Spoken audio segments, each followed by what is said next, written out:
नमस्कार दोस्तों, माही क्लासेज में आज आपका पुनः स्वागत एवं अभिनंदन। आज का हमारा जो अध्याय है वो है हाड़ौती का पठार, जिसे हम राजस्थान के संदर्भ में विशेष रूप से पढ़ेंगे। और ये हाड़ौती का पठार जो है ये राजस्थान के जो 4 प्रमुख भौतिक प्रदेश हैं उनके अंतर्गत इसका विशेष महत्व है। हाड़ौती का पठार जो है, पहले हम देखें कि ये है कहां पर। राजस्थान में हाड़ौती का पठार जो है वो कहां पर स्थित है। हाड़ौती का पठार है वो राजस्थान के इस भाग में स्थित है। दोस्तों, आपको यहां पर राजस्थान का मैप दिखाया गया है। इस मैप में ये जो भाग दिखाई जा रहा है ये है कौन सा? हाड़ौती का पठार। अब ये राजस्थान के कौन से भाग में स्थित है? यदि हम राजस्थान को देखें, राजस्थान में सेंटर बिंदु ले तो ये हो गया उत्तर, दक्षिण, पूर्व और पश्चिम। तो कौन सा भाग हुआ? यानी कि ये इस भाग में, तो इसका मतलब ये कौन सा भाग है? इसे हम क्या कहेंगे? दक्षिणी पूर्वी भाग। कौन सा? दक्षिणी पूर्वी भाग। इसलिए इसका नाम क्या रखा गया? दक्षिणी पूर्वी पठारी प्रदेश। तो दोस्तों, इसे दक्षिणी पूर्वी पठारी प्रदेश के नाम से भी जाना जाता है। किसे? हाड़ौती के पठार को। अब हाड़ौती का पठार जो है वो तो हमने देख लिया कि राजस्थान के कौन सी दिशा में है, राजस्थान के किस भाग में हाड़ौती का पठार है, वो कौन सा भाग होना चाहिए? दक्षिणी पूर्वी भाग में हाड़ौती का पठार फैला हुआ है, जिसे हम किस नाम से जानते हैं? दक्षिणी पूर्वी पठारी प्रदेश के नाम से भी जानते हैं। हाड़ौती का पठार जो है वो प्रशासनिक दृष्टि से किस इकाई का भाग है? तो प्रशासनिक दृष्टि से जो इकाई हम देखें तो वो कौन सी इकाई है? कोटा संभाग। कौन सा? कोटा संभाग में। कोटा संभाग पूर्ण रूप से हाड़ौती के पठार पर अध्यारोपित है। यदि हम देखें तो कोटा संभाग में कौन कौन से जिले? कोटा, बूंदी, बारां और झालावाड़ जिले सम्मिलित किए जाते हैं। और इसी तरह से हम देखें तो हाड़ौती के पठार में कौन से जिले आते हैं? हाड़ौती के पठार में भी कोटा, बूंदी, बारां और झालावाड़ जिला सम्मिलित है। तो दोस्तों, ये क्या हुआ? ये इसका प्रशासनिक विस्तार हुआ। प्रशासनिक दृष्टि से हाड़ौती का पठार यानी कि दक्षिणी पूर्वी पठारी प्रदेश कौन कौन से जिलों में फैला हुआ है, तो वो आप देख सकते हो। ये मैप जो है ये हाड़ौती का पठार है। इस मैप को हमने थोड़ा सा बड़ा करके यहां पर आपको दिखाया गया ताकि हम सुविधा से इसको सरल तरीके से समझ सके। अब यदि हम देखें तो पहला कोटा। कोटा क्या है? हाड़ौती के पठार का बिल्कुल केंद्र भाग है, यानी कि मध्य में स्थित जिला है। और हाड़ौती के पठार के उत्तर और पश्चिमी जो एरिया है वो कौन है? उसमें बूंदी। और हाड़ौती के पठार के पूर्व में कौन है? वो है बारां। और हाड़ौती के पठार के दक्षिण वाला जो हिस्सा है वो किसका सम्मिलित किया जाता है? झालावाड़ के अंतर्गत सम्मिलित है। अब ये हमने देखा प्रशासनिक दृष्टि से। यदि भौगोलिक दृष्टि से हम बात करें तो यह हाड़ौती का पठार है वो किसका भाग है? भौगोलिक दृष्टि से देखें तो यदि हम भारत की बात करें, समझने के लिए हम थोड़ा सा भारत का मैप यहां बना लेते हैं सुविधा की दृष्टि से। ये लगभग हमने सिंपल समझने के हिसाब से भारत का मैप बनाया है। और ये जो है भारत, और यहां पर हम देखें तो ये लगभग हमारा ये राजस्थान है। तो ये जो राजस्थान है वो राजस्थान को हम देखें तो भारत का जो दक्षिणी भाग है जिसे हम बोलते हैं प्रायद्वीपीय भारत। क्या बोलते हैं? प्रायद्वीपीय भारत। प्रायद्वीपीय भारत उसे कहा जाता है। तो ये प्रायद्वीपीय भारत जो है, इस प्रायद्वीपीय भारत का उत्तरी पश्चिमी भाग। प्रायद्वीपीय भारत का कौन सा? देखो दोस्तों, ये तो हो गया उत्तरी, दक्षिण, पूर्व और पश्चिम। तो ये कौन सा हिस्सा है?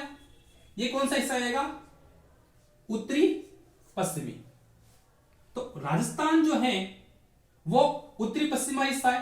तो फिर हाड़ौती पठार का जो ये हिस्सा है, ये हाड़ौती पठार का जो भाग है वो किसका भाग हुआ? प्रायद्वीपीय भारत का भाग हुआ। अब इस भाग को प्रायद्वीपीय भारत में किस नाम से जाना जाता है? ये जो भाग है राजस्थान का जो हाड़ौती का जो पठार है, इसे प्रायद्वीपीय भारत के संदर्भ में क्या बोला गया? उसे बोला गया मालवा का पठार। तो यानी कि हाड़ौती का जो पठार है वो एक रूप से किसका भाग है? मालवा पठार का ही भाग है। कौन? हाड़ौती का पठार। किसका भाग? मालवे के पठार का ही भाग है।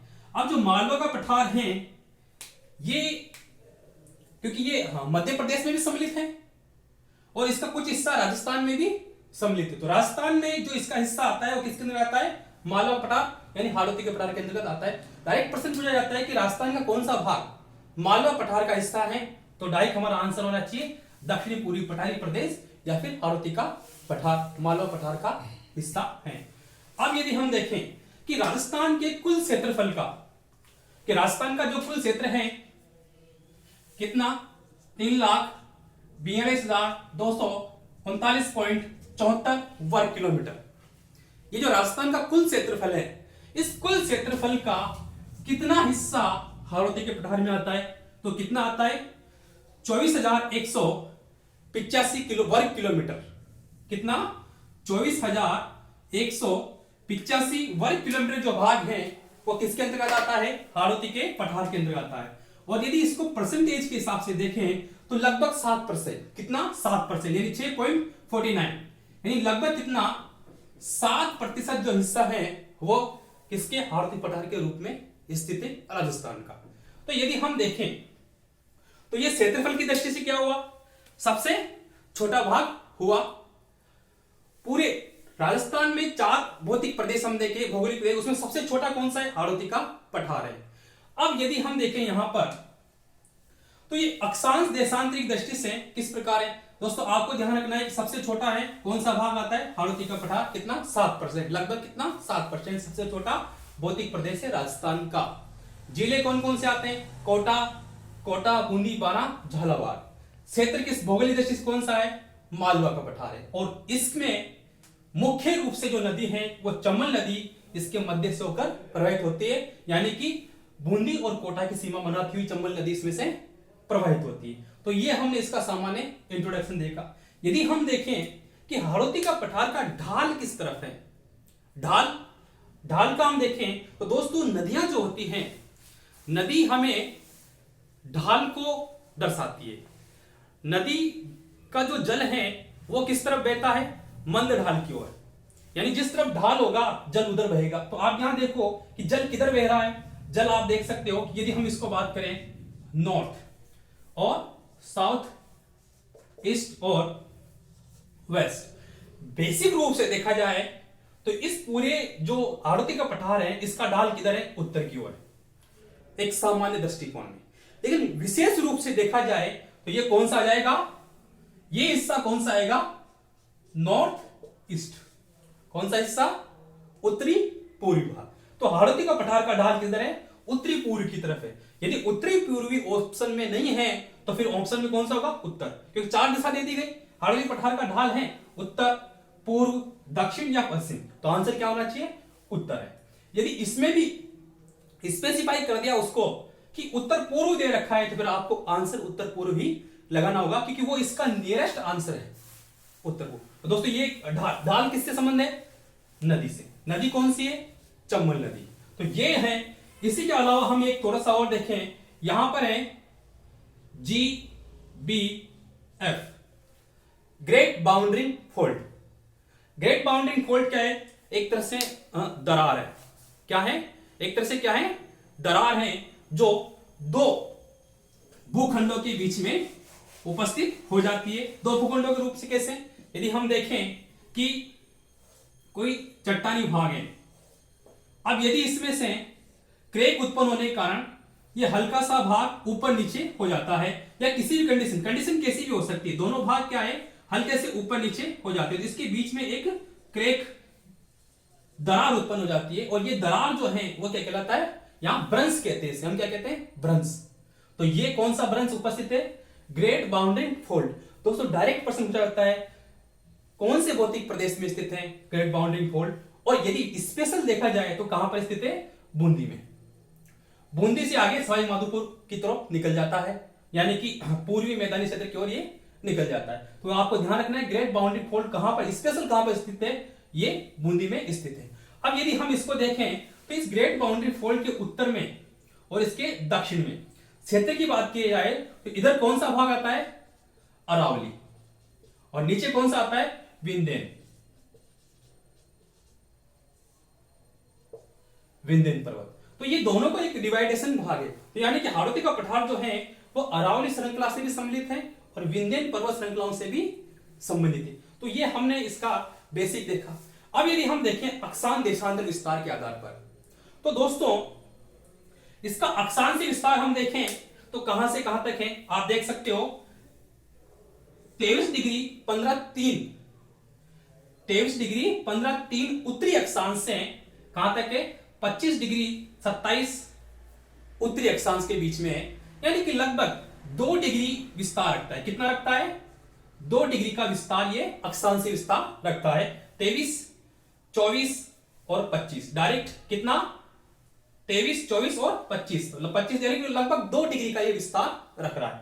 यदि हम इसका देशांतर विस्तार देखें तो ये कहां से कहां तक है, 75 डिग्री पूर्वी देशांतर से 77 डिग्री 25 पूर्वी देशांतर के रूप में। तो इसमें भी कितना विस्तार हुआ, इसमें भी लगभग 2 डिग्री का विस्तार हुआ। तो लगभग ये क्या है, लंबाई चौड़ाई में लगभग बराबर है। अब यदि हम देखें कि हाड़ौती के पठार से कौन सी मुख्य देशांतर गुजरती है, मुख्य देशांतर कौन सी है, अब आप देखो मुख्य देशांतर कौन सी होगी हाड़ौती के पठार में, 76 डिग्री 76 डिग्री 76 डिग्री पूर्वी देशांतर हाड़ौती के पठार के मध्य से बिल्कुल गुजरती है। तो यही इस हाड़ौती के पठार की मुख्य देशांतर है। अब यदि हम देखें कि हाड़ौती के पठार के पूर्वी सबसे हाड़ौती के पठार से कौन सी देशांतर नहीं गुजरती, प्रश्न इस तरह से बन सकता है, हाड़ौती के पठार से कौन सी देशांतर नहीं गुजरती। तो आप देखो 70 कौन सी नहीं गुजरेगी, 78 नहीं गुजरेगी, लेकिन 77 गुजरेगी, 76 गुजरेगी और 75 नहीं गुजरेगी। इसके बीच में ऑप्शन दिया जाएगा 76 30 डिग्री 77 76 76 30 डिग्री और 75। क्या 75 डिग्री देशांतर हाड़ौती के पठार से गुजरती है, दोस्तों नहीं गुजरती। क्यों, क्योंकि यहां पर कितना है 75 डिग्री 15 मिनट है। तो यानी 75 डिग्री यानी 75 डिग्री अक्षांश नहीं गुजरती, क्योंकि 15 डिग्री है, इसका मतलब 75 डिग्री पीछे रह गया हल्का सा, तो वो यहां से नहीं गुजर। तो आपको इसमें मुख्य अक्षांश और देशांतर देखना है। अब यदि आप अक्षांश की बात करें तो हाड़ौती के पठार से मुख्य अक्षांश कौन सी गुजरती है, मुख्य अक्षांश की हम बात करें तो कौन सी है, 25 डिग्री उत्तरी अक्षांश इसकी मुख्य अक्षांश से, ये इसके बीच में से गुजरती है। और इसके दक्षिण में कौन सी है, 24 डिग्री दक्षिणी भाग से गुजरती है। तो इस तरह से हमने इस हाड़ौती पठार का एक सामान्य इंट्रोडक्शन इसमें देखा है। अब यदि हम देखें कि हाड़ौती का पठार जो है इसकी उत्पत्ति किस प्रकार हुई और कौन से काल में इसकी उत्पत्ति हुई, तो डायरेक्ट इससे प्रश्न भी पूछा जाता है कि हाड़ौती का पठार किस काल में इसकी उत्पत्ति हुई, तो वो काल भी हमें ध्यान रखना है। दोस्तों हम देखें तो पहले उत्पत्ति के बारे में जिक्र करें तो उत्पत्ति क्या है, किस प्रकार से हुई। तो ये जो सारा जो है हाड़ौती का पठार जो है एक तरह से हमने देखा कि ये मालवा पठार का ही हिस्सा है। और मालवा पठार किसका हिस्सा है, प्रायद्वीपीय भारत का, यानी जिसे हम ढक्कन का पठार कहते हैं। तो ढक्कन के पठार की यदि उत्पत्ति हमें पता है तो हम हाड़ौती के पठार की उत्पत्ति भी जान सकते हैं। तो पहले हम देख लेते हैं कि ढक्कन के पठार की उत्पत्ति कैसे हुई। ढक्कन का पठार जो है वो एक तरह से क्या है, हम देखें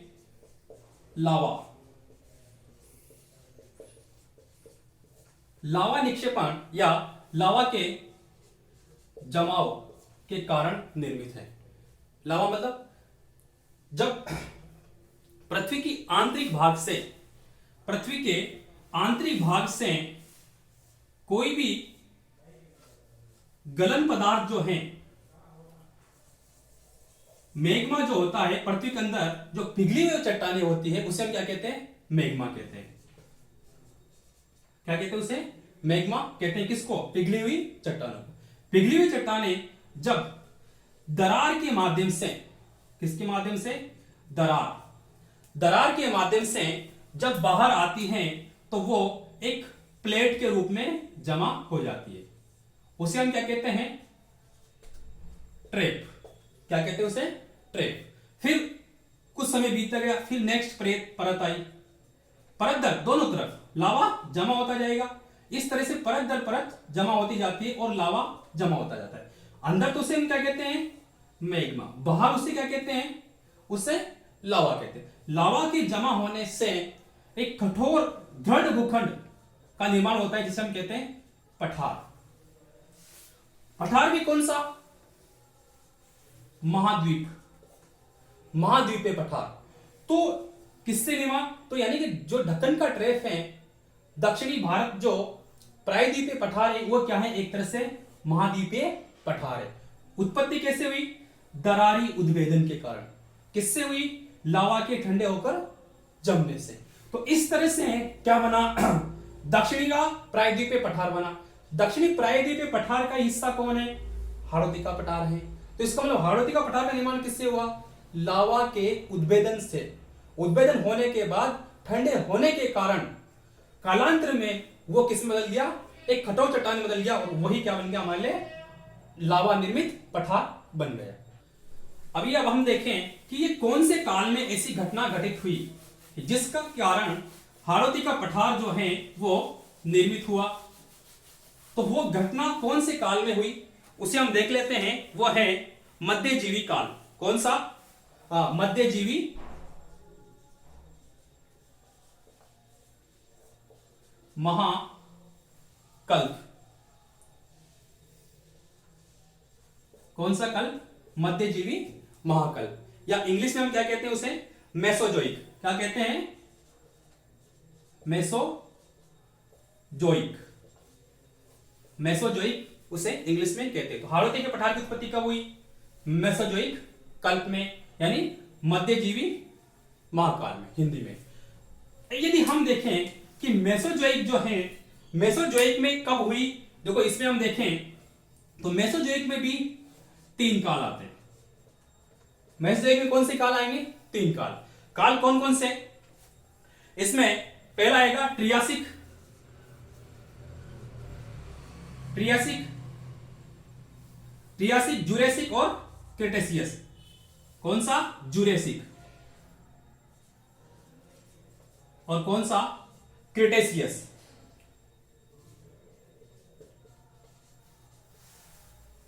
दोस्तों इसमें देख लीजिए आप, हाड़ौती पठार की उत्पत्ति मध्यजीवी महाकल्प में, इंग्लिश में मेसोजोइक। मेसोजोइक में 3 काल आते हैं, ट्रियासिक, जुरेसिक और क्रिटेशियस। अब यदि स्पेसिफाई और ज्यादा डीपली बात की जाए तो कौन से काल में हुआ, दोस्तों हाड़ौती के पठार का नाम निर्माण हुआ क्रिटेशियस काल में। आंतरिक हलचल, लावा का उद्भेदन, तो इस क्रिटेशियस काल में ही लावा का उद्गार हुआ, और लावे के उद्गार से उस क्षेत्र में जो भी वनस्पति रही होगी या फिर जीव जंतु रहे होंगे वो उस लावे की चपेट में आके नष्ट हो गए। और यही कारण रहा कि जुरेसिक काल में डायनासोर उत्पन्न हुआ और क्रेटेशियस काल में उसकी अंत हो गया। तो ये क्रेटेशियस काल का संबंध किससे है, हाड़ौती के पठार से। तो हाड़ौती के पठार की उत्पत्ति किसमें हुई, क्रेटेशियस काल में। कौन सी समय अगर हम देखें तो समय की हम बात करें क्रेटेशियस काल में, तो समय कौन सा था, समय था 144.6 करोड़ वर्ष पूर्व, 144.6 करोड़ वर्ष पूर्व इसकी उत्पत्ति हुई। तो आपको जरूर ध्यान रखना है कि समय 144.6 करोड़ वर्ष और क्रिटेशियस और मेसोजोइक और लावा निक्षेपित दरारी उद्भेदन से, ये इसमें उत्पत्ति में ध्यान रखना है। अब यदि हम हाड़ौती पठार के चट्टानों के बारे में देखें तो हाड़ौती पठार की चट्टानें किस प्रकार की हैं उस पर हम थोड़ा देखें। हमें केवल बेसिक वही पॉइंट की बात करेंगे जो कंपटीशन में पूछा जाएगा, क्योंकि चट्टान बहुत सारी हाड़ौती में। लेकिन हम देखें कि हाड़ौती की चट्टान कैसी है, तो देखो हमने देखा कि लावा से निर्मित है हाड़ौती का पठार। अब लावा से निर्मित होगा तो चट्टान कौन सी होगी, जाहिर है ये चट्टान कौन सी होगी, आग्नेय चट्टान होगी। कौन सी चट्टान होगी, आग्नेय चट्टान होगी। आग्नेय चट्टान जो है किसके लिए, अब आग्नेय चट्टान जो है, अब आग्नेय चट्टान में क्या पाए जाते हैं, धात्विक क्या पाए जाएंगे? आग्नेय चट्टान में धात्विक खनिज पाए जाएंगे। क्या पाए जाएंगे? धात्विक खनिज पाए जाएंगे किसमें? आग्नेय चट्टान में। अब धात्विक खनिज का मतलब, हाँ, इसके साथ हम देखें कि आग्नेय चट्टान में क्या पाए जाएंगे? Granite, marble. क्या पाया जाएगा? मार्बल, ग्रेनाइट, या फिर हम यहां पर किससे उस पत्थर को, या बलुआ पत्थर जो है उसको हम क्या कहते हैं? यहां पर जो है बलुआ पत्थर, यानी कि मार्बल एक बलुआ पत्थर।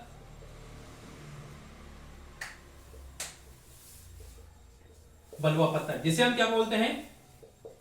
कोटा स्टोन। क्या कहते हैं उसे? कोटा स्टोन भी कहते हैं। तो ये देखो, ये किससे संबंधित है? चट्टान से। आपको केवल इतना ध्यान रखना है कि उत्पत्ति कैसे हुई? लावा से निर्मित हो। लावा से उत्पन्न हुआ तो चट्टान कौन रहेगी? आग्नेय चट्टान रहेगी। आग्नेय चट्टान है तो उसमें धात्विक खनिज पाए जाएंगे। दूसरा, बलुआ पत्थर पाया जाएगा। बलुआ पत्थर यानी कि उसमें कुछ ग्रेनाइट, मार्बल भी होंगे, लेकिन विशेष रूप से इसमें क्या पाए जाएंगे? बलुआ पत्थर यानी कोटा स्टोन। इसलिए आपको फेमस है कोटा स्टोन, मतलब कोटा, क्योंकि यहां पर इसकी ज्यादा खान है कोटा स्टोन की, तो वो भी इससे संबंधित है चट्टानों से। तो आपको चट्टानों पे भी ध्यान रखना है। अब इसके साथ हम देखें तो धात्विक खनिज जो है, धात्विक खनिज में क्या पाया जाएगा? बॉक्साइट। धात्विक खनिज की हम बात करें तो धात्विक खनिज में क्या पाया जाएगा? बॉक्साइट पाया जाएगा। और बॉक्साइट जो है क्या पाया जाएगा? बॉक्साइट। बॉक्साइट की सर्वाधिक कहां पाया जाए? अच्छा, बॉक्साइट क्या है? बॉक्साइट किस क्या प्राप्त होता है? बॉक्साइट से, बॉक्साइट से हमें प्राप्त होता है एल्यूमिनियम। क्या प्राप्त होता है? बॉक्साइट से प्राप्त होता है एल्यूमिनियम। तो ये एक लिंक है। आपको ध्यान है कि उत्पत्ति कैसे हुई? आग्नेय चट्टान है, आग्नेय चट्टान मतलब बलुआ पत्थर, यानी कि धात्विक खनिज और अधात्विक खनिज। अधात्विक खनिज में बलुआ पत्थर, बलुआ पत्थर में कोटा स्टोन, धात्विक खनिज में बॉक्साइट, बॉक्साइट में एल्यूमिनियम। तो इस तरह से आपको इसको ध्यान रखना है। अब रही सिंपल सी बात, मिट्टी। जब हमें पता है कि हाड़ौती का पठार लावा से निर्मित है, तो लावा के निर्मित के बाद लावा जो क्षेत्र है उसमें नदियों द्वारा समय के अनुसार कालांतर में उस लावा निर्मित पठार को अपक्षित अपरदित करते हुए जिन मिट्टियों का जमाव किया जाएगा वो कौन सी मिट्टी होगी? काली मिट्टी पाई जाएगी। तो हाड़ौती के पठार में विशेष रूप से कौन सी मिट्टी पाई जाती है? ब्लैक सॉइल यहां पर पाई जाती है, यानी कि काली मिट्टी, काली मिट्टी पाई जाएगी। लेकिन काली मिट्टी के अलावा भी यहां पर कुछ जगह पर है जलोढ़ मिट्टी भी पाई जाती है। इस बूंदी वाले एरिया के अंदर जलोढ़ मिट्टी का निक्षेप भी, लेकिन कुछ स्थानीय स्तर पर है। तो विशेष रूप से आपको देखना है काली मिट्टी का जो क्षेत्र है वो कहां पर है? हाड़ौती के पठार में है। काली मिट्टी के बाद हम देखें तो हमारा है जलवायु। अच्छा, काली मिट्टी के साथ ही हम देख लें, अब काली मिट्टी है तो फिर यहां फसलें कौन सी होगी? काली मिट्टी में कौन सी फसल की जाएगी? तो दोस्तों, काली मिट्टी है और काली मिट्टी में जल धारण करने की शक्ति अधिक होती है। जब जल धारण करने की शक्ति अधिक होगी, यानी पानी की मात्रा को अधिक संभाल के रखेगी, तो जाहिर है कि धान की खेती की जाएगी। क्यों? काली मिट्टी है, जल अधिक समय तक बना रहता है, इसलिए धान की खेती। इसीलिए बूंदी में बासमती चावल प्रसिद्ध है, क्योंकि वहां पर धान की खेती की जाती है। हालांकि गंगानगर और हनुमानगढ़ में भी चावल की खेती होती है, धान खेती होती है, लेकिन यहां संबंध किससे है? काली मिट्टी से है। कपास की खेती इसलिए नहीं होती क्योंकि क्लाइमेट का प्रभाव यहां पर पड़ जाता है, इसकी वजह से हम किसका उपयोग करते हैं? यहां धान की खेती करते हैं। बाकी हम यहां पर दूसरी फसलों में हम देखें तो गेहूं सामान्य रूप से उत्पादित किया जाता है, सोयाबीन यहाँ की मुख्य फसल है धान के अलावा। अब यदि हम जलवायु की बात करें तो जलवायु को हम देखें तो जलवायु किस प्रकार से है? देखो, भारत में जो जलवायु होती है, यानी कि जलवायु में हम विशेष रूप से देखें मानसून को सबसे पहले। तो मानसून हम देखें तो मानसून किधर से आता है? इस हाड़ौती के पठार में मानसून कहां से एंट्री करता है? तो दोस्तों, मानसून एंट्री करता है झालावाड़ से। किधर से एंट्री करेगा? झालावाड़, यानी कि झालावाड़ से मानसून प्रवेश करता है। कौन सा मानसून प्रवेश करेगा? क्या अरब सागर का करेगा या बंगाली खाड़ी का? ये मानसून का पॉइंट है। इतना हमें पता होना चाहिए कि भारत में जो मानसून आता है वो दो शाखाओं के रूप में आता है। बंगाल की खाड़ी से और अरब सागर की। हालांकि ये दोनों शाखाएं एक ही ब्रांच है जिसके हम बोलते हैं दक्षिणी पश्चिमी मानसून। दक्षिणी पश्चिमी मानसून की दो शाखाएं हैं, एक बंगाल की खाड़ी, एक अरब सागर की खाड़ी। लेकिन हाड़ौती के पठार में जो सर्वाधिक वर्षा होती है वो किससे होती है? बंगाल की खाड़ी से वर्षा होती है। और बंगाल की खाड़ी का जो मानसून है वो झालावाड़ में प्रवेश करता है, इसलिए झालावाड़ में सबसे ज्यादा वर्षा होती है। और हाड़ौती का सबसे आर्द्र जिला कौन सा है? झालावाड़। राजस्थान का सबसे आर्द्र जिला कौन सा है? झालावाड़। क्यों? क्योंकि सर्वाधिक वर्षा यहीं से होती है। तो इस तरह से हमें झालावाड़ यहाँ सर्वाधिक वर्षा होती है। यदि हम वर्षा की देखें तो यहाँ पर जो वर्षा होती है वो कितनी होती है? इस हाड़ौती के पठार में 80 से 90 सेंटीमीटर तक वर्षा यहाँ पर होती है। अब जब इतनी सारी वर्षा होगी तो ये क्या होगा? यहाँ पर आर्द्रता, इसका मतलब ये एक तरह से है तो कौन सी? मानसून जलवायु, लेकिन यहाँ आर्द्रता अधिक होती है, इसलिए यहाँ पर वनस्पति की मात्रा भी ज्यादा पाई जाती है। तो ये हमने सामान्य रूप से जलवायु को यहाँ पर देखा। और इसके अलावा अब हम देखें, जब यहाँ पर जलवायु अच्छी है, यहाँ मृदा अच्छी है, चट्टानें खनिज यहाँ पर है, तो दोस्तों क्या जनसंख्या अधिक नहीं होगी? हाँ, जनसंख्या यहाँ पर अधिक होगी। यदि हम देखें राजस्थान के चारों भौतिक प्रदेशों में देखें तो सर्वाधिक जो जनसंख्या है वो किस में पाई जाती है? पूर्वी मैदानी प्रदेश में। लेकिन हाड़ौती का पठार का जो क्षेत्रफल है कम, जनसंख्या है ज्यादा, इसलिए जनसंख्या घनत्व क्या है? यहां पर ज्यादा पाया जाता है। कहां पर? हाड़ौती के पठार में। यदि इसमें भी हम स्पेसिफाई देखें तो जनसंख्या सर्वाधिक कहां पाई जाती है? तो जनसंख्या को यदि हम देखें तो सबसे ज्यादा जनसंख्या पाई जाती है कोटा में, फिर झालावाड़, देन बारां, फिर बूंदी। इस तरह जनसंख्या तो यहां पर पाया जाता है। यदि हम यहां पर देखें जनसंख्या में एक विशेष पॉइंट इंपॉर्टेंट है, वो है यहां पर बारां में एक जनजाति पाई जाती है, क्योंकि ये भौगोलिक दृष्टि से देखना एक अति उचित है। बारां में एक सहरिया जनजाति पाई जाती है। कौन सी जनजाति? मैं यही लिख देता हूं, सहरिया जनजाति यहां पर पाई जाती है। सहरिया जनजाति जो है वो एकमात्र ऐसी जनजाति है राजस्थान की जिसे भारत की जनजातीय सूची में सम्मिलित किया गया है। किसे? सहरिया जनजाति को भारत की अनुसूचित जनजाति, आदिम जनजाति की सूची में सम्मिलित किया गया है। किसको? सहरिया जनजाति को। और यह सहरिया जनजाति कहां पाई जाती है? शाहपुरा बारां में। कहां पर पाई जाएगी? शाहपुरा बारां में। और ये सहरिया जनजाति जो है इस क्षेत्र पर एक कृषि करती है, उस कृषि का नाम है जुम्मी कृषि या स्थानांतरण कृषि हम इसे कहते हैं, जिसे यहां पर स्थानीय स्तर पे क्या कहा जाता है? वात्रा कहा जाता है। क्या कहा जाता है? वात्रा। तो ध्यान रखिए दोस्तों, वात्रा कृषि कहां की जाती है? बारां में। बारां में भी कहां पर की जाती है? शाहपुरा। शाहपुरा में कौन सी जनजातियों द्वारा की जाती है? सहरिया जनजाति के द्वारा की जाती है। तो ये आपको इसमें हाड़ौती के पठार में विशेष ध्यान रखना है। अब यदि हम हाड़ौती के पठार को बारीक दृष्टि से देखें तो हम इसको मुख्य रूप से दो भागों में विभक्त कर सकते हैं। पहला है विंध्यन कगार और दूसरा है दक्कन का पठार। विंध्यन कगार, पहले हम बात करते हैं कगार क्या है। कोई भी पठार जो होता है, पठार का ये कोई पठार है और पठार का ये जो निचला हिस्सा होता है, इस खड़े ढाल को लगभग कगार हम कहते हैं। खड़े ढाल को कगार कहा जाता है। तो यहां पर हम क्या बोल रहे हैं? विंध्यन। तो ये जो है ये पूरा जो है विंध्यन क्षेत्र है। ये कौन सा है? विंध्यन क्षेत्र है। तो विंध्यन क्षेत्र के नीचे वाला जो भाग है उसे कगार कहा गया। तो विंध्यन क्षेत्र के नीचे का जो भाग है ये विंध्यन क्षेत्र के नीचे है। विंध्यन पर्वतमाला, ठीक है, विंध्यन पर्वतमाला जो मध्य प्रदेश, तो उसके तलहटी का जो भाग है उस भाग को हमने क्या बोला? कगार कहा।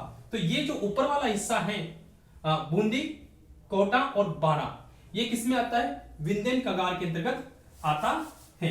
तो विंध्यन कगार में हम देखें तो उसमें भी हमने अलग अलग डिवाइड कर दिया।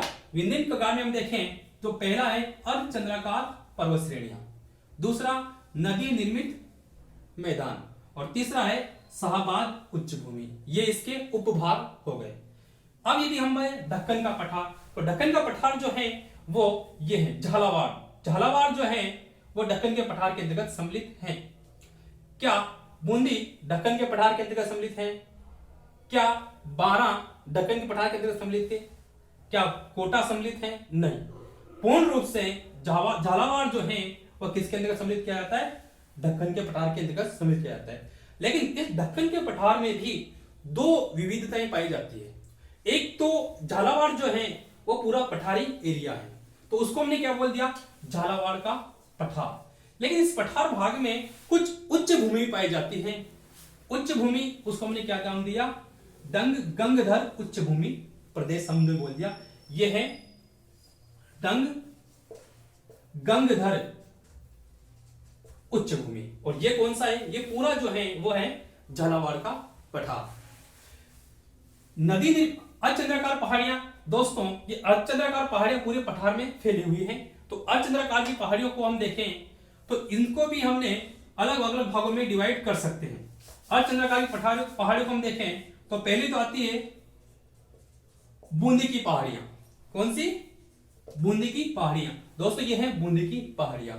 और बूंदी की पहाड़ की सबसे ऊंची चोटी जो है वो कहां पर है? सतूर। कहां पर है? सतूर इसकी सबसे ऊंची चोटी है। और इसकी जो ऊंचाई है 353 मीटर है। कितनी? 353 मीटर इसकी ऊंचाई है, इसकी सतूर की चोटी। यानी बूंदी की पहाड़ियों में स्थित है कौन सी चोटी? सतूर चोटी। इसकी ऊंचाई कितनी? 353 मीटर है। यदि अर्धचंद्राकार पहाड़ियों की बात करें तो इसमें आता है रामगढ़ की पहाड़ियां।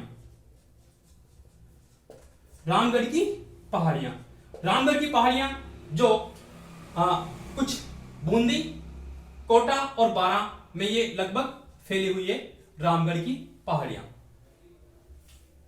ये इस तरह से कोटा बारां तक ये पूरी फैली हुई है। ये रामगढ़ की पहाड़ियां जो हैं सामान्य रूप से किस तरह से हैं? इस तरह से हैं।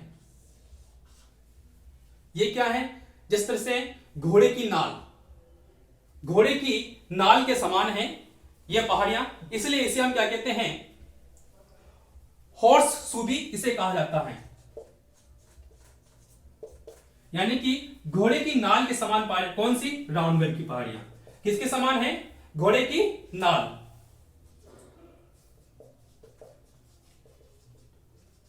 घोड़े की नाल के समान है कौन सी पहाड़ियां? रामगढ़ की पहाड़ियां। कहां से कहां फैली? बूंदी, कोटा और बारां में यह फैली हुई है। इसी प्रकार से हम और देखें तो इसमें एक और पहाड़ी क्षेत्र आता है। वो कौन सा है? वह है कोटा और बूंदी में फैली हुई है। और ये जो पहाड़ियां हैं इन्हें बोलते हैं मुकुंदरा की पहाड़ियां। कौन सी पहाड़ियां? मुकुंदरा की पहाड़ियां। मुकुंदरा की पहाड़ियां कहां फैली हुई है? कोटा और झालावाड़ के बीच में। कोटा और झालावाड़ वाले क्षेत्र में मुकुंदरा की पहाड़ियां फैली हुई है। इसके अलावा ये मुकुंदरा की पहाड़ियां जो है यहां पर कौन सा है? मुकुंदरा राष्ट्रीय अभयारण्य स्थित है मुकुंदरा की पहाड़ियों में। तो ये मुकुंदरा की पहाड़ियां, मुकुंदरा पहाड़ की जो पहाड़ियां हैं इसकी सबसे ऊंची चोटी है जिसका नाम है चांदबाड़ी। कौन सी चोटी है? चांदबाड़ी। इसकी एक चोटी है जिसका नाम है चांदबाड़ी। कौन सी बाड़ी? चांदबाड़ी। इसकी सबसे ऊंची चोटी है। और इस चोटी की जो ऊंचाई है वह 517 मीटर है। कितनी? 517 मीटर है। तो दोस्तों प्रश्न बनता है कि हाड़ौती की पठार की सबसे ऊंची चोटी है, हाड़ौती की पठार की सबसे ऊंची चोटी है चांदबाड़ी। ऊंचाई कितनी है? 517 मीटर है। हाड़ौती पठार की दूसरी चोटी कौन सी है? सतूर। ऊंचाई कितनी है? 353। तो आपको ये ध्यान रखना है। अच्छा, कौन से जिले में पड़ती है? चांदबाड़ी कोटा में पड़ती है और बूंदी। यहां पर आपको तुलना की जा सकती है अरावली की चोटियों से कि निम्न में से कौन सी चोटी अरावली की चोटी नहीं है। तो यह आपको ध्यान रखना पड़ेगा कि हाड़ौती की पठार की दो मुख्य चोटियां हैं, सतूर और चांदबाड़ी। ये यहां पर हम ध्यान रखें। इसके अलावा यहां पर कुछ एक और पहाड़ी हम देख सकते हैं। वो पहाड़ी है, उसका नाम है कुंडला की पहाड़ियां। कौन सी पहाड़ियां? कुंडला की पहाड़ी। कुंडला की पहाड़ी। कुंडला की पहाड़ियां कहां पर स्थित है दोस्तों? कुंडला की पहाड़ियां स्थित है कोटा में। ये एक तरह से कुंडल के समान है, गोलाकार पहाड़ियां हैं, कुंडल के समान है, इसलिए इन्हें क्या कहा जाता है, कुंडला की पहाड़ियां कहा जाता है। और ये कुंडला कोटा, कुंडला कोटा, ये आपको ध्यान रखना है। कुंडला की पहाड़ियां कहां से हैं, कोटा में स्थित हैं। तो ये हमने इस अर्धचंद्राकार पहाड़ियों के बारे में देखा कि किस प्रकार से हैं। अब यदि हम इन अर्धचंद्राकार पहाड़ियों में दर्रों को देखें तो यहां पर दर्रा, दोस्तों दर्रा जो है, पहले दर्रा के बारे में देख लीजिए, दर्रा क्या है। दर्रा क्या है, दर्रा सामान्य रूप से हम कहें कि कोई दो पहाड़ियां हैं और इन पहाड़ियों के बीच में या तो कोई नदी बहती है या फिर कोई मार्ग यहां से, सड़क मार्ग यहां से गुजर जाता है। तो एक संकीर्ण भाग है, दो पहाड़ियों का संकीर्ण भाग जिसके बीच में से मार्ग या नदी गुजरती है, उसे हम दर्रा कहते हैं। अब ये दर्रा जो है ये किस तरह से हमारे प्रतियोगिताओं में पूछे जाएंगे। दर्रा की हम बात करें तो हाड़ौती के पठार में मुख्य रूप से 4 दर्रे पाए जाते हैं। कितने दर्रे पाए जाते हैं, 4 दर्रे पाए जाते हैं। पहला है बूंदी दर्रा। कौन सा दर्रा, बूंदी दर्रा। दोस्तों बूंदी दर्रा जो है वो देवली से टोंक, देवली से टोंक को जोड़ता है। कौन सा, बूंदी दर्रा। ठीक है, बूंदी दर्रे के बाद हम देखें कि दूसरा दर्रा कौन सा है। दूसरा दर्रा हम देखें तो वह है जेतावास का दर्रा। आपको साथ साथ ध्यान देना है, जेतावास, जेतावास का दर्रा। तीसरा हम देखें तो वह है रामगढ़, खटकड़, रामगढ़ खटकड़ दर्रा। और तीसरा हम देखें तो वह है लाखेरी दर्रा, लाखेरी दर्रा। जेतावास दर्रा, रामगढ़ दर्रा और लाखेरी दर्रा। दोस्तों इन दर्रों में से सबसे जो विशेषता है, रामगढ़ खटकड़ दर्रा जो है यहां से मेज नदी प्रवाहित होती है। और मेज नदी, ये जो दर्रा है ना, ये लगभग कितना संकीर्ण हो सकता है, ये दर्रा 1/2 किलोमीटर यानी आधा किलोमीटर संकीर्ण, इतना सही दर्रा है। केवल इसमें मेज नदी बहती है और उसके पास में सड़क मार्ग बनी हुई है। कहां पर, खटकड़ से इधर नैनवा जाने की तरफ मार्ग बना हुआ है। तो ये आपको ध्यान रखना है, इसमें 4 दर्रे हैं। प्रश्न पूछा जाएगा निम्न दर्रों में से कौन सा दर्रा अरावली का दर्रा नहीं है। तो आपको ध्यान रखना है कि बूंदी दर्रा, जेतावास दर्रा, रामगढ़ खटकड़ दर्रा और लाखेरी दर्रा, ये सब किसके हैं, हाड़ौती के पठार के, न कि अरावली के पठार के। तो हमने देखा कि अर्धचंद्राकार पर्वत श्रेणियां किस प्रकार हैं, यानी हाड़ौती के पठार में पर्वत किस प्रकार से हैं, पहाड़ियां किस प्रकार से, उनमें कौन कौन से दर्रे पाए जाते हैं, उनकी कौन कौन सी चोटियां हैं, ये आपको ध्यान रखना है। अब हम देखें कि नदी निर्मित मैदान। दोस्तों ध्यान रखना किसका भाग है, विंध्यन कगार क्षेत्र का भाग है, मतलब विंध्यन पर्वत के नीचे वाला भाग है जिसे हमने विंध्यन कगार कहा। अब नदी निर्मित मैदान जो है ये कहां से कहां तक फैला हुआ है। दोस्तों नदी निर्मित मैदान जो है आप देख सकते हो, ये जो है बूंदी की पहाड़ियां और रामगढ़ की पहाड़ियां, इनके दक्षिण का जो एरिया है, चंबल नदी जो है, ये पूरा जो क्षेत्र है जिसको हमने ये जो प्लस से चिन्ह बना हुआ है, ये सारा जो एरिया है वो किसका है, नदी निर्मित मैदानी भाग है। ये वाला एरिया ये नदी निर्मित मैदानी भाग है। और ये यहां पर कौन सी मिट्टी पाई जाती है, नदी से निर्मित है, तो यानी कि जलोढ़ मृदा पाई जाएगी। और जलोढ़ मृदा है और यहां पर जो वर्षा होती है वो वर्षा कितनी होती है, यहां पर वर्षा 100 से 150 सेंटीमीटर वर्षा होती है। फलस्वरूप जलोढ़ मिट्टी है, तो यहां पर सोयाबीन, और सोयाबीन के साथ हम देखें तो लहसुन, लहसुन के साथ हम देखें तो यहां पर धान की खेती की जाती है, क्योंकि ये एक जलोढ़ मैदान निर्मित क्षेत्र है। और एक तरह से देखा जाए तो ये चंबल नदी का जो क्षेत्र है जहां पर निक्षेपण हुआ, चंबल नदी वाला पूरा क्षेत्र है। यदि हम इसके अलावा देखें दूसरा, शाहाबाद उच्च भूमि। शाहाबाद उच्च भूमि दोस्तों, ये 12 वाला क्षेत्र जो है ये शाहाबाद उच्च भूमि का क्षेत्र है, उच्च भूमि क्षेत्र है। और यहां पर विशेष चीज में आपको क्या रखना है, यहां पर शहरी जनजाति रहती है, और शहरी जनजाति कौन सी कृषि करती है, वात्रा कृषि यहां पर करती है। और यहां पर कौन सी पहाड़ियां हैं, हॉर्स पर्वत अर्धचंद्राकार की पहाड़ियां यहां पर स्थित है, यानी कि हम कह सकते हैं घोड़े की नाल की आकृति की पहाड़ियां यहां पर स्थित है। हाँ, ये जो घोड़े की नाल की पहाड़ियां हैं, ये जो रामगढ़ की पहाड़ियां हैं, ये इनकी उत्पत्ति विवर्तनिक घटनाओं से मानी गई है इनकी उत्पत्ति। और तो ये आपको ध्यान रखना है कि रामगढ़ की पहाड़ियों की जो उत्पत्ति हुई वो किससे हुई? विवर्तनिक घटनाओं, प्लेट टेक्टोनिक घटनाओं से इनकी उत्पत्ति मानी गई है। तो दोस्तों हमने पढ़ा विंध्यन का। अब यदि हम देखें कि दक्कन का जो पठारी भाग है उसमें कौन है? दक्कन के पठार को हमने दो भागों में बांट दिया। कौन सा? झालावाड़ का पठार और गंगदर का पठार। अब झालावाड़ का जो पठार है, झालावाड़ के पठार की हम बात करें तो ये जो है वो पठारी एरिया है, तो समथिंग ये पठार की समथिंग यानी 300 से 350 मीटर की ऊंचाई है, 450 मीटर लगभग ऊंचा है समुद्र तल से। तो ये आप अच्छा ये जो है ये शाहबाद उच्च भूमि से अलग है, क्योंकि शाहबाद उच्च भूमि जो है वो लगभग जो है कितनी मीटर की ऊंचाई?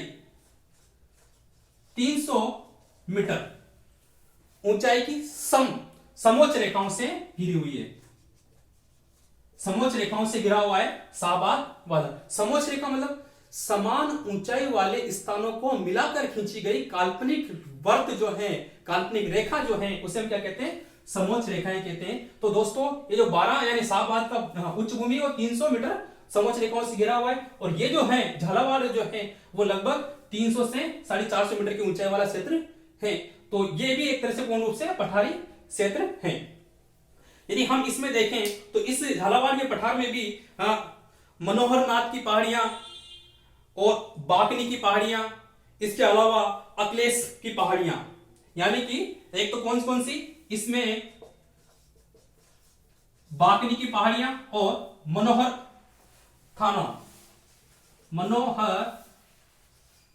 थाना की पहाड़ियां विशेष रूप से पाई जाती है किसमें? झालावाड़ में। अब यदि हम लास्ट पॉइंट देखें गंगधर, ये एक तरह से उच्च भूमि क्षेत्र है और इसकी जो ऊंचाई है, अब उच्च भूमि है तो इसकी ऊंचाई जो है वो लगभग कितनी है? ये है 450 मीटर ऊंचा प्रदेश है और ये बहुत ही छोटा भूभाग है। यहां पर चंबल नदी जो है इसके पश्चिम में प्रवाहित होती है, चंबल नदी। और ये जो प्रदेश है ये कृषि क्षेत्र व धरातलीय विविधताओं में बहुत ही, यानी कृषि की विविधताएं बहुत, विषमताएं बहुत कम है यहाँ पर। तो इस तरह से हमने इसको हाड़ौती के पठार को पढ़ने का प्रयास किया। तो दोस्तों अब आपको हमने इसमें बहुत ही बारीक दृष्टि से और एक मोटे तौर से दोनों ही दृष्टिकोण से हमने इसको पढ़ने का प्रयास किया है। तो आप इसको जितना रिवाइज करोगे, बार बार देखोगे, वो जितना ही आपको ये समझ में आएगा। अब हम इस हाड़ौती के पठार के आधार पर यदि हम देखें तो प्रश्न जो विभिन्न प्रकार से प्रश्न इसमें बनते हैं, आपको इसमें ध्यान रखना है पहाड़ियों के बारे में, इसमें दर्रे कौन कौन से हैं, यहां पर जनसंख्या घनत्व किस प्रकार से हैं, ये चीजें आपको ध्यान रखनी है। तो ये आशा करता हूं कि आपको ये जो हमारा जो लेक्चर है वो बहुत ही अच्छा लगा होगा और मैं आपसे ये उम्मीद करता हूं कि आप इसको लेक्चर को अधिक से अधिक फॉरवर्ड करोगे और अपने दोस्तों को भी इसका लाभान्वित करवाओगे। धन्यवाद।